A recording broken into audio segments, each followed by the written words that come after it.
Hi everyone, good afternoon once again. So welcome to Power Systems 2 subject. This is the second class, and today let us we discuss some topics regarding to the power transmission system design. Yes, today's topics. The first one, let us we see what is transmission line.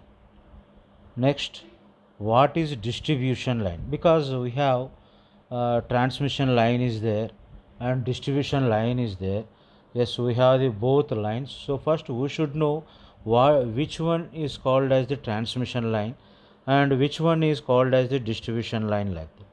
Now after that, let's we see the difference between the transmission and distribution line. Yeah, this is one part. The other part is, so what are the various types of materials that we are used in transmission lines? Yes, so these four topics, if time permits, these four topics, let's we see today's topic today. Okay, the first one is, what is transmission line? Yes, in your point of view, what is transmission line? We know that the transmission system is exist after the power generation and before the power distribution. Is it right? The transmission system is exist after the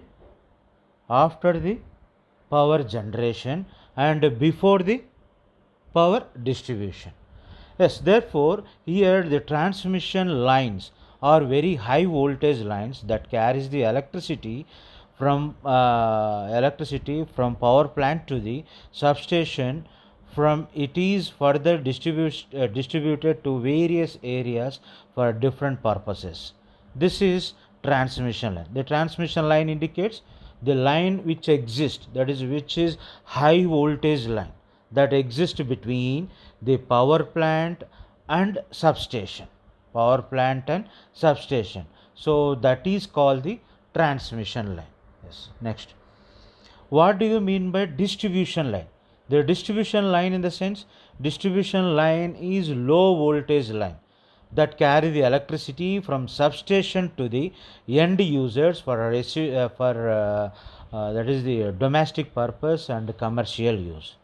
Yes, low voltage line. Low voltage line in the sense, generally for the household purpose, how much voltage we are using? We will use 230 volt single phase AC. That means the distribution system is single phase 230 volts, and whereas in the case of transmission line, that is the three phase, and moreover you can expect, so that is 11 kilovolts or 33 kilovolts, like that. So therefore in the transmission the voltage is high voltage, and in the case of distribution the voltage is low voltage.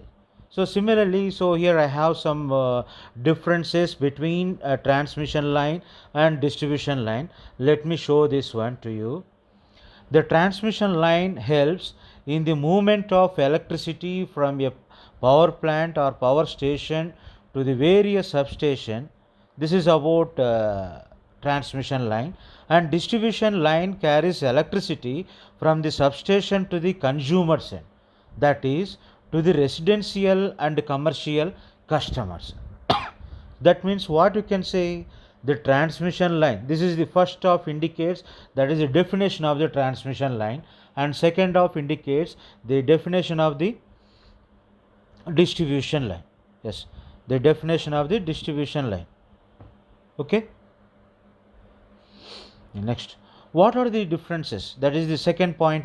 Second point is, the transmission line carries the power or electricity in three phase. Yes, as I told you, in the case of transmission it is three phase, and whereas in the case of distribution it is single phase only. Okay. The transmission line carries electricity at a very high voltage, that is about 11,000 volts. But whereas in the case of distribution lines, that carries electricity at very low voltage and safe value level, that is about 220 or 230 volts, like that. Okay. And another one is, the transmission line conducts current at 69 kilovolts or more. But whereas in the case of distribution line, it conducts the current less than the 69 kilovolts. Okay, so distribution lines are thin as compared to the transmission line. Yes, it is. We know that distribution lines are thin because it has to be the distribution system, in the sense the power rating, that is the voltage rating, so those are very small, so hence the it is very thin when it is compared with the transmission line. Yeah, this is about transmission line, distribution line, and the difference between transmission and distribution. So let me once again tell all about this. So the transmission line indicates it is very high voltage line, that is three phase line. So with the minimum voltage is 11 kilovolts, that is 11,000 volts, and moreover the transmission line is very long line. But whereas in the case of distribution line, the distribution line is very low voltage line. Low voltage line, say 230 volts, 220 volts, like that. And moreover, so the voltage rating is 230 or 220, like that. And it is very thin. It is very thin, and it is single phase only. It is single phase only. So this is about transmission and distribution line. So where we use the transmission line? We use the transmission line between generation point and distribution point. And where we use the distribution line? The distribution line is used between distribution point and consumer end. Distribution point and consumer end. Okay, so this is about transmission line, distribution line, and the differences between transmission and distribution line. Okay, now let us see what are the various types of materials those are used for the transmission line. Okay, transmission line is an important part of power system. The cost and life of transmission line primarily depend on the material used for making conductor for transmission line. The most important and much suitable material for conductor of transmission line is copper. Yes, this we know. Copper, as it is having the high conductivity and high tensile strength. Moreover, it is having good ductility. Yes, what is meant that? That is the property of expansion. It can easily expandable. It is easily expandable. And the only limitation is its cost. The cost of copper is more when compared with the other type of conducting material, that is aluminium, like that. And moreover, the weight also more. It is much weight. Okay. Therefore, so generally we use the aluminium as the material, so to be used in the transmission line. Yes, so now you tell me which type of material we used in transmission line. Yes, we do not use the copper, because even though the copper is having the good properties, but due to the limitation, that is cost point of view as well as weight point of view, so we prefer the aluminium. Okay, that means what are the advantages of aluminium? The advantages of aluminium is the cost is low and the weight also less. Cost is low, weight also less. Yes, let us see that. Aluminium is having the sufficient conductivity, as we know. Moreover, it is light in weight, which results in low conductor weight and less sag. What do you mean by sag? Already I told you. The sag corresponds to, this is one pole, this is another pole. In between the two poles, so the wire is there, the line is there. Yes, the line is there. So that means between these two poles, the line is there. Yeah, the distance between these two is called the sag. Suppose, for example, this line is much weight is there. that line weight is there. If line weight is there, then what we say, it can easily comes down like this.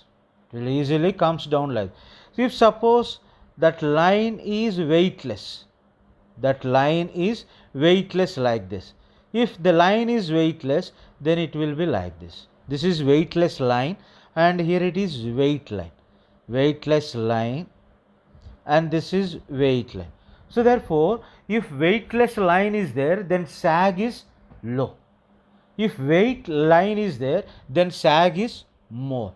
Therefore, what we say, if we use the copper as the material for the transmission line, the sag is more. If we use the aluminum as the material for the transmission line, the sag is less. So hence, which type of material we use? The aluminum material we use. Okay. Yes, I hope you got this point. What do you mean by sag like this?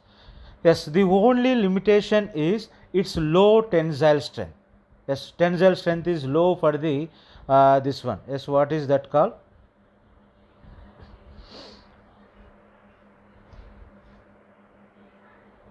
Yes, its tensile strength is low. Yes, for which kind of material? Aluminum.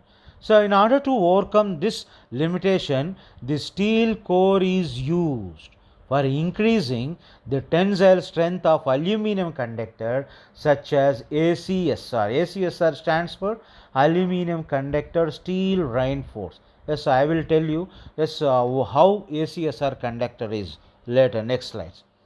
And ACSR conductor is very much popular for high voltage overhead transmission line. The choice of suitable material for transmission line depends upon the required electrical properties, required mechanical properties, and local conditions, and cost of the material. These four things are very, very important.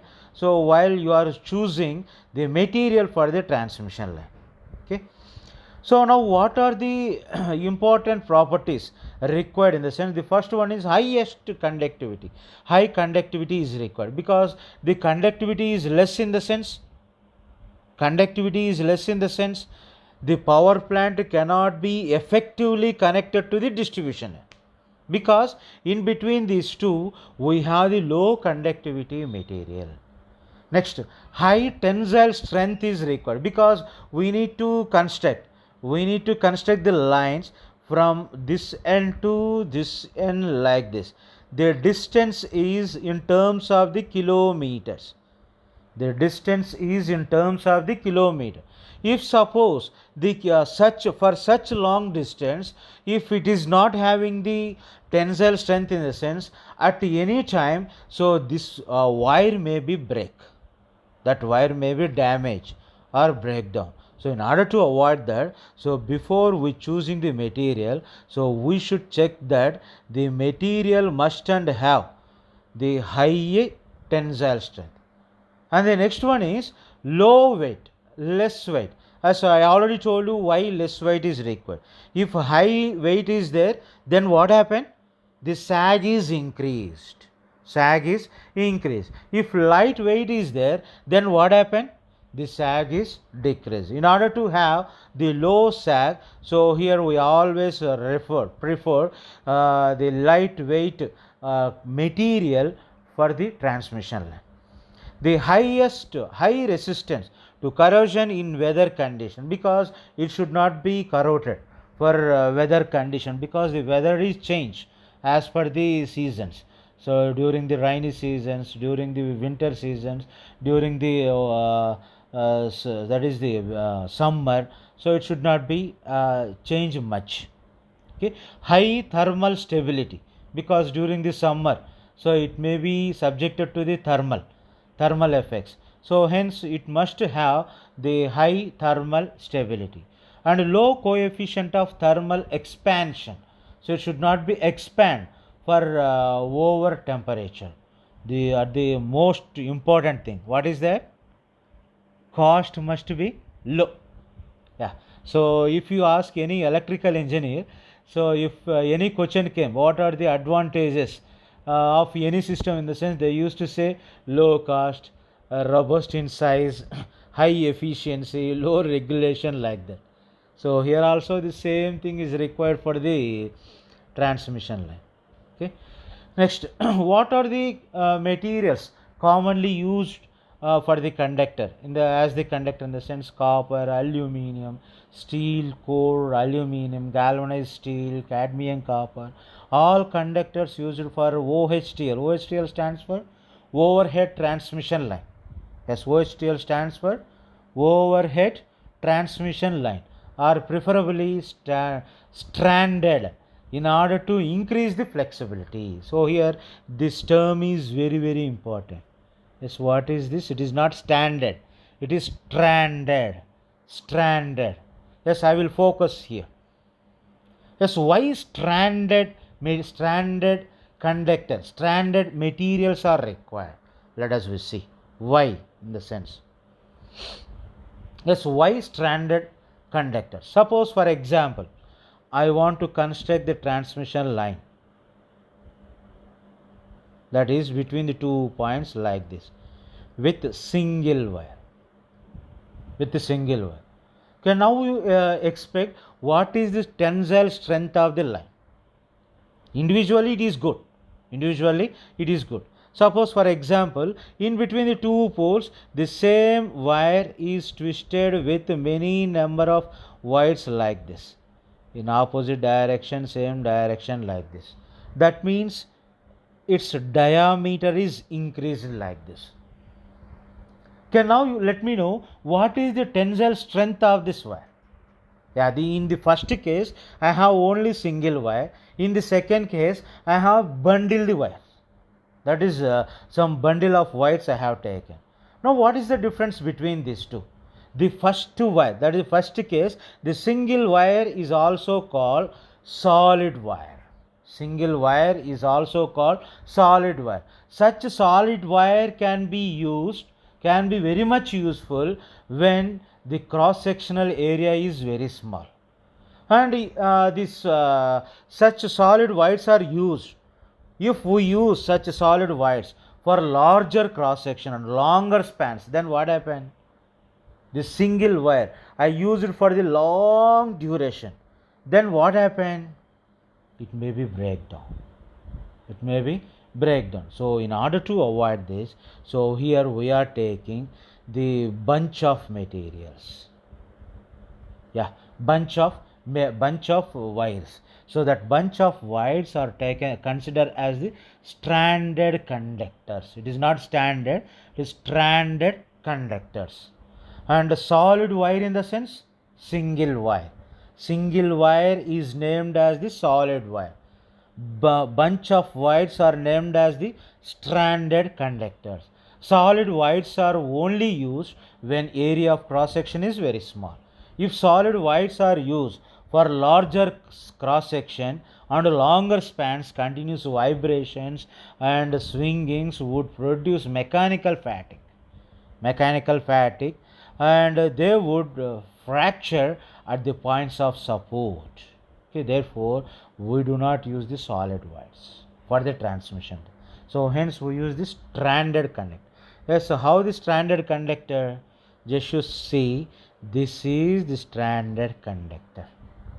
That is the stranded conductor. So now you see, this is one conductor. So around this, so you can observe many layers. So here how many layers are there? 1, 2, 3 layers are there. That is 3 layers are there. Okay. Each layer does not having the same number of conductors. Each layers does not having the same number of wire. Suppose, for example, so in first layer I twist the conductor, I twist the wire in clockwise direction. Then in the second layer I used to twist the wires in anti-clockwise direction. That means twisting the conductor is different from one layer to other layer. One layer to other layer. So let me repeat once again. So the conductor is there, and around the conductor you have the layers, and each layer is twisted in one direction. Suppose the first layer is twisted in the clockwise direction. Next the second layer will be twisted in the anti-clockwise direction.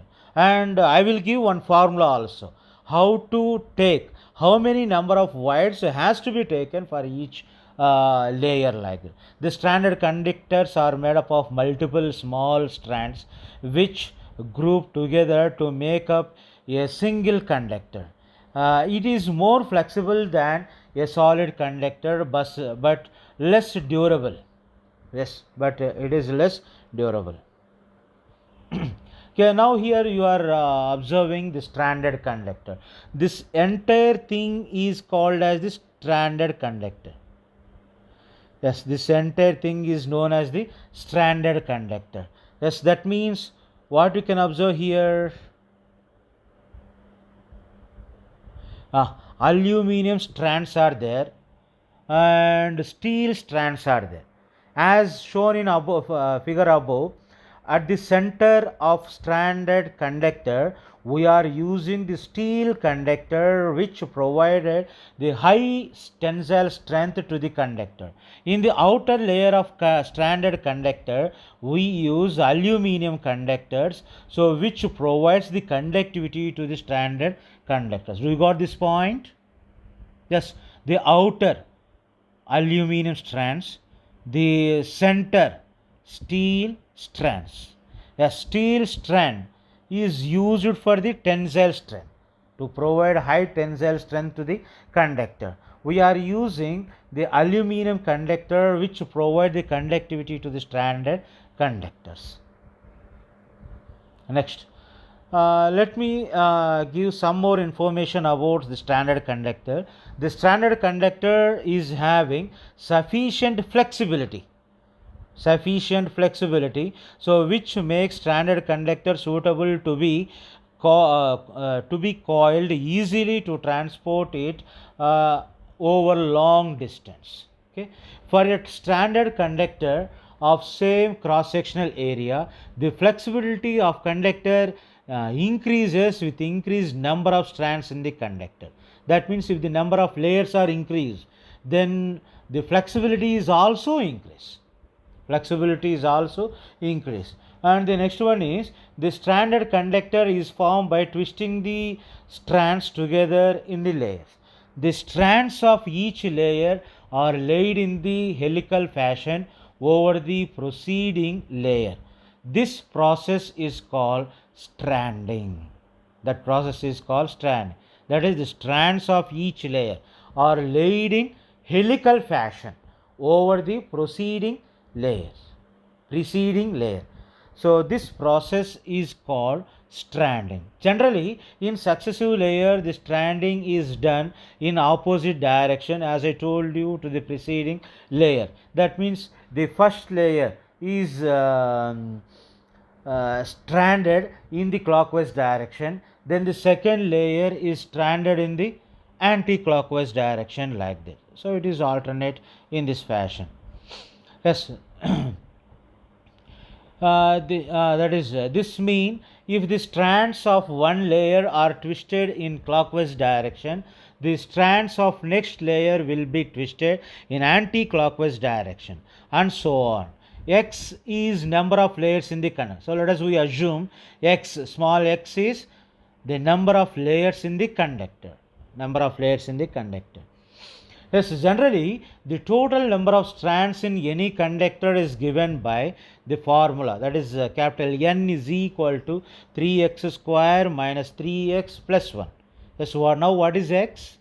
X is total number of layers. Then what is N? Total number of strands in any conductor. That is stranded conductor. Generally, the diameter of the conductor can be calculated by the formula of capital D is equal to 2x minus 1 into small d, where capital D is the diameter of the stranded conductor and small d is the diameter of each strand. Yes, do you got my point? Capital D is the diameter of the stranded conductor and small d is diameter of each strand. Okay. Yes, for example, so here I have given one table.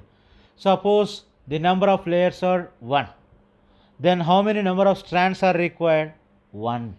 What about the diameter? 2x minus 1. 2 into 1 minus 1, that is 1 into small d. So hence the cross sectional view of stranded conductor is like this orange. Next, for two number of layers, then what about the total number of strands? Yes, 3 into 2 square, ante 3 into 4 minus 3 into 2 plus 1. Yes, then what is this value? 3 4s are 12 minus 6 plus, that is 6 plus 1 is 7, that is 7 and diameter is 3d.